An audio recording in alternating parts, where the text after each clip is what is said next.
trying on the peely base first. This base coat was designed so that you can peel the polish right off your nail without nail polish remover. This is not the base if you want a nail polish to last long, but if you just want a quick swatch, this is perfect. This is the green here for the Payday polish. I picked this one up for the amazing green color. It's great, it's applying really nicely, and this only took me one coat. This one is a pink shade called Pinky Swear. I just love the shade of pink. It's a nice baby pink. I did use 2 coats on this one, but I'm not mad just because it's a light shade, so it's not something I'm super surprised about. It applies really easily, and I love it. And then we have the 1 coat black nail polish. True to its name, I only used 1 coat for this black shade, and as you can see, it is black.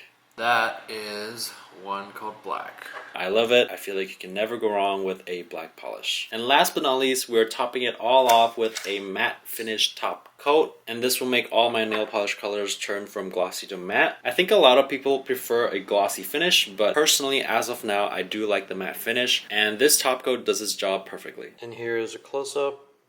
Overall, I love these nail polishes. I think they apply really easily. Most of all, I just love these colors. They turned out really nice after drying. These polishes simply look great. Let me know what you think. I hope this email finds you well.